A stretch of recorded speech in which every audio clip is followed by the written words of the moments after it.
Je suis l'honorable princesse Juliette Congo, coach ambassadeur en développement personnel.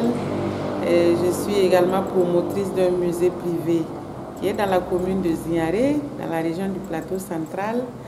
Alors, je suis également une personne qui travaille beaucoup avec les jeunes parce qu'aujourd'hui, les parents ont fait une défection par rapport à l'éducation des enfants. Les enfants n'ont plus de repères et la plupart de ceux qui m'ont rencontré une seule fois dans leur vie ont vu leur vie changer. Et cela est vraiment quelque chose de très important pour moi parce que nous vivons pour nos enfants. Et il y a un adage qui dit que les enfants sont les fleurs de nos combats. Et moi, j'en ai fait vraiment un sacerdoce. Et je fais également dans le coaching des couples. Et Dieu seul sait le nombre de couples que j'ai ramenés du palais de justice à leur domicile conjugal. Et c'est vraiment quelque chose de très important pour moi également. Alors aujourd'hui, je suis au Maroc dans le cadre d'une activité d'une association africaine qui fait dans le froid, dans la climatisation et la réfrigération. Les gens vont se demander mais pourquoi une femme qui est dans la culture se lance dans une affaire de froid aujourd'hui. Alors je le fais parce que j'ai fait un constat. Les femmes africaines, elles sont à 90 ou 95% de productrices dans la maraîchculture, dans l'agriculture. Et vous voyez qu'elles n'évoluent pas parce que tout ce qu'elles produisent, soit ça pourrit et elles jettent, soit elles n'arrivent pas à conserver et quand elles font le séchage, comme celles qui sont à Ouaïga, c'est pas bien vendu. Alors j'ai fait de ce combat-là un nouveau combat parce que il faut amener même nos dirigeants à comprendre qu'il faut travailler dans le sens du froid. Le vrai froid, hein, pas ce qu'on nous montre qui ne soit pas dans les normes et tout ça là. Parce que nous avons des acteurs qui sont très performants, qui ont l'amour de ce travail-là et il faut les accompagner. Et c'est quand j'étais députée à l'Assemblée nationale que j'ai été choisie pour être marraine d'une activité qui s'est tenue au Burkina Faso en 2021, en septembre 2021. Et c'est lors de cette rencontre que les acteurs ont vu que j'étais enthousiaste par rapport à ce qu'ils faisaient comme travail. Et à la fin de l'Assemblée générale, ils m'ont désigné pour être l'ambassadrice de leur association U3AG. Alors c'était une grande surprise pour moi, mais sans fausse modestie, je dirais que je suis très fière parce que l'Afrique, c'est notre Afrique.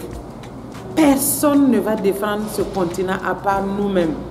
Et moi, j'ai trouvé en U3AG une opportunité pour moi de pouvoir atteindre beaucoup de gens. Parce que les acteurs du froid, ils sont dans les communautés, ils vont dans les familles et tout ça. Si leur vie reflète le besoin que moi j'ai pour passer comme message, c'est une aubaine. Et c'est pour ça que je me suis engagée, j'ai dit, quel que soit Alpha, je suis dans cette dynamique parce que cette organisation internationale va me permettre de rencontrer 54 pays à la fois. Alors, mon objectif n'est-il pas atteint? Donc c'est pour ça que je me suis engagée aux côtés de U3AG et je mettrai tout ce qui est en mon pouvoir pour en tout cas les accompagner à réaliser ce que nous voulons pour l'Afrique. En fait c'est ça, que nos producteurs, nos productrices ne soient pas obligés de brader leurs marchandises, leur production parce que s'ils laissent, ça va être dégradé. Il faut que l'Afrique soit en compétition avec les autres pays. Ce que les autres font, nous faisons ça mieux. C'est parce qu'on n'a pas de stratégie d'approche, on n'a pas de stratégie, on n'a pas le management qu'il faut.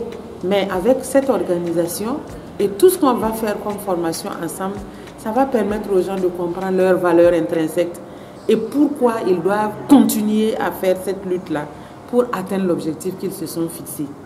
Et cela va permettre également aux personnes qui font dans la maraîchère-culture d'être au top. Parce que nous faisons des produits bio. L'Afrique ne doit pas être dans les histoires chimiques là. Parce que nous avons plus de 7000 hectares de terres arables. Et nous pouvons même nourrir tous les continents si les gens avaient une politique qui permet à nos populations d'être dans la dynamique de manger à sa faim. Et l'Afrique est capable de ça.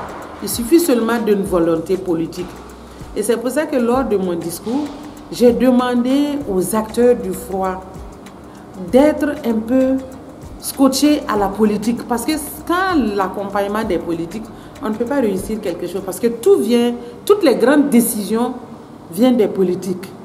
Et on est obligé de travailler avec eux. On n'est pas forcément obligé d'être dans un parti politique pour faire la politique. Et à ce moment, on pourra atteindre l'objectif. Mais il faut qu'on utilise des stratégies pour ne pas tomber dans le piège des politiques politiciennes. Moi-même, je suis dans la politique depuis plus de 35 ans, mais personne ne peut me faire dévier de mon objectif premier, qui est celui du développement durable et du développement des individus.